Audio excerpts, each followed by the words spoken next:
Glow by never Angeline North. Gardening, no hope for the future. Franz Kafka from his diaries. In the second part of my life, I am living in a graveyard made of the first part of my life.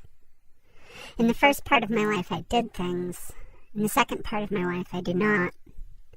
In between the first part of my life and the second part of my life, there was a third part of my life, and it demanded a lot from my body. It did not smell like seashells. It did not slip gently into the pool. The third part of my life was an event stretched across years. The third part of my life was not pressed successfully between the pages of a heavy book, except in the ways that it was. The third part of my life was made of bent birthday candles and felt like coffee grounds when chewed.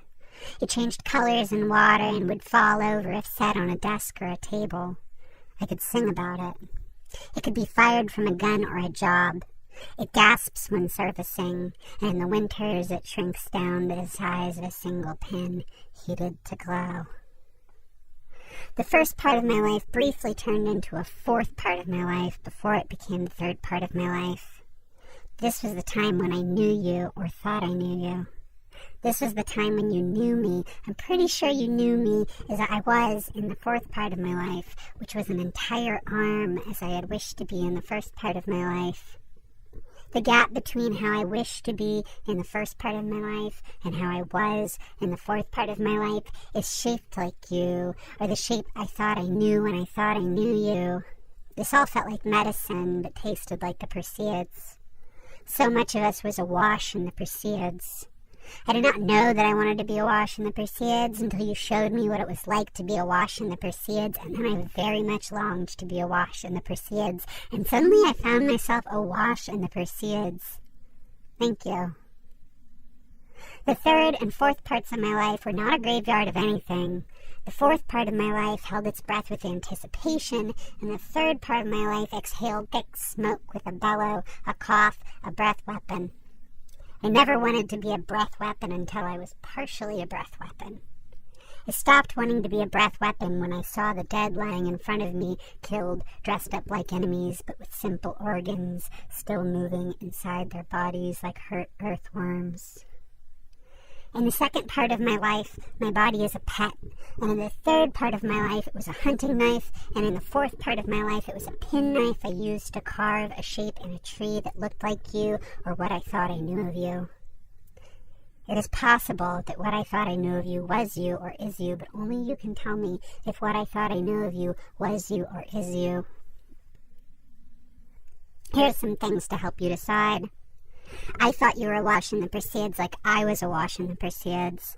I thought your body was a penknife like my body was a penknife, even though you told me over and over that I was wrong about that. I might have been wrong about your body being a penknife. I didn't think you were a bank teller, and I still don't think you're a bank teller, but you might be a different kind of teller. At that time I smelled like seashells. I may or may not have slipped gently into the pool. The fourth part of my life did not fall over if set on a desk or a table, and I cannot sing about it. The birthday candles it was made out of were not bent, and it changed colors in water, though the colors were different than the colors were in the third part of my life. I did not have a breath weapon, but I thought my body was a penknife. I don't know what part of my life the second part of my life is a graveyard of, but I think it is a graveyard of another part of my life. There is no part of my life when I was gardening. There is no time for a bath or a shower. I turned 38, I turned 39, I turned 40, but I don't know what I'm turning 40 of. Maybe seashells. I'll do more research on this and let you know what I'm turning 40 of. Okay, I'm back. It seems that turning 40 mostly involves your friends and family filling a room with graveyards that you can light on fire or release to God. They don't say what you are turning 40 of. I don't think it's seashells. I'm not gardening. I could be fired from a gun or a job. The second part of my life is a graveyard that I put in my mouth and light on fire so that I can release it to God. In the first part of my life, I said that poetry was like being alone on the moon with all your friends, but in the second part of my life, poetry is like being alone on the moon with what I think my friends are like. It is like being fired from a gun or a job to be released to God, who is alone on the moon, gardening.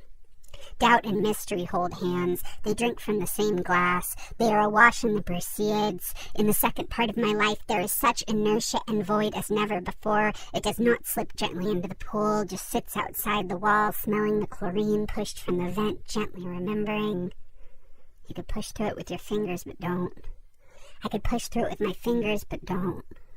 My body is no longer a penknife or a breath weapon. It does not come when called, does not slip gently, is not awash. There is no time for a bath or a shower. In the second part of my life, I do things.